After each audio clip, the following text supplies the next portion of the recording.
بسم اللہ الرحمن الرحیم۔ بسم اللہ وحدہ والصلاۃ والسلام علی رسول اللہ، اما بعد۔ قربانی کا حکم کیا ہے؟ قربانی سنت ہے یا پھر فرض ہے؟ اس حوالے سے علماء کرام میں اختلاف ہے۔ کچھ علماء کرام اس کو سنت بتاتے ہیں اور کچھ اس کو فرض بتاتے ہیں، جبکہ دلائل جو ہیں وہ دونوں اطراف سے ہیں۔ صحیح بات تو یہی ہے کہ دلائل دونوں اطراف سے ہیں۔ بہرحال میرا جو علم ہے، میرے علم کے مطابق جمہور علماء قربانی کو مشروع یعنی سنت بتاتے ہیں۔ امام بخاری رحمۃ اللہ علیہ بھی قربانی کو سنت سمجھتے تھے، ان کا بھی موقف یہی تھا اس حوالے سے۔ صحیح بخاری کے اندر امام بخاری رحمہ اللہ نے اپنے موقف پر جو دلائل دیے ہیں وہ دلائل آپ لوگوں کے سامنے رکھتا ہوں۔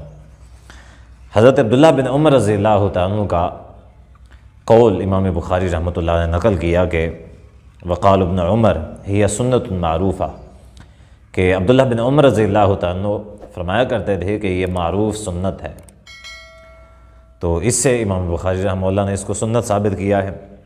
دوسری حضرت براء بن عازب رضی اللہ تعالیٰ عنہ نبی علیہ الصلاۃ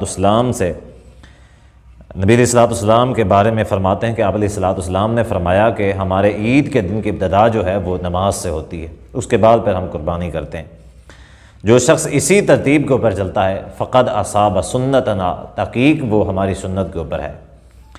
تو اس بات سے بھی یہ ثابت ہوتا ہے کہ قربانی جو ہے وہ سنت ہے، اگرچہ جو علماء اس کو فرض بتاتے ہیں ان کے بھی دلائل ہیں، اور ان کے جو دلائل ہیں وہ بھی قابل غور ہیں۔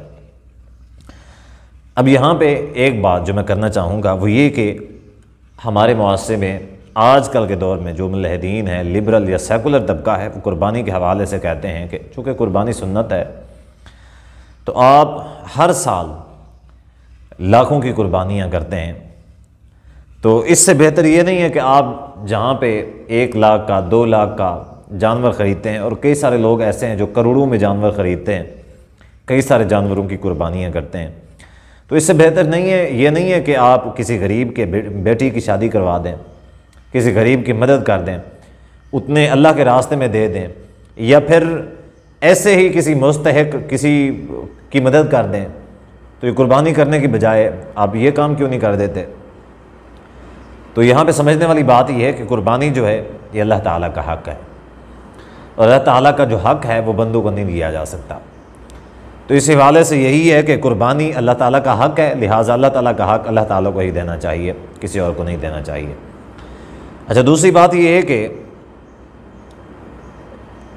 ایک جو عبادت ہے اس کا دوسری عبادت کے ساتھ کمپیریزن کرنا یہ بھی غلط چیز ہے، کہ یہ عبادت اس کو چھوڑ کے یہ کرنی چاہیے۔ کوئی ایک شخص اگر ایک عبادت کر رہا ہے، اس کو یہ کہنا بھی یہ تم عبادت کر رہے ہو، اس سے بہتر یہ تھا وہ عبادت کر لیتے، آپ فلاں عبادت کر رہے ہو، فلاں عبادت چھوڑتے وہ عبادت کر لیتے۔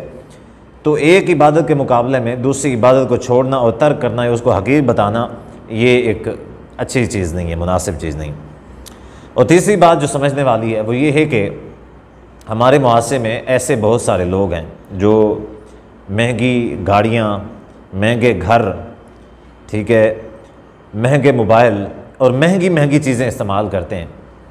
اب جب کوئی شخص مہنگا موبائل 3 لاکھ کا 3.5 لاکھ کا موبائل خرید رہا ہوتا ہے، اس وقت اس کو کوئی نہیں کہتا بھی سستے والا موبائل لے لو، آپ 1 لاکھ کا موبائل لے لو، باقی جو ہے اللہ کے راستے میں دے دو، کسی غریب کی مدد کر دو۔ کروڑوں کی گاڑیاں، جو شخص کروڑ کی گاڑی لیتا ہے یا اس سے بھی اوپر، اسے کوئی نہیں کہتا بھی سستے والی گاڑی لے لو، 50 لاکھ تک لے لو، اس کے علاوہ جو ہے وہ غرباء میں تقسیم کر دو، اس کی مدد کر دو۔ یہ اسی طریقے سے اتنا مہنگے والا جو گھر بناتے ہیں کروڑوں میں، بھی آپ اتنا مہنگا گھر نہ بناؤ، تھوڑا سا سستا بنوا لو، باقی کی جو پیسے ہیں وہ کسی غریب کی بیٹی کی شادی کروا دو، اللہ کے راستے میں، یا کسی مستحق کی مدد کر دو۔ تو یہ جو سیکولر اور لبرل طبقہ ہے وہ ان مقامات پہ اس کی زبان نہیں کھلتی، اور ان جگہوں پہ یہ نہیں کہتے بھی آپ اس طرح کی لوگوں کی مدد کر دیں۔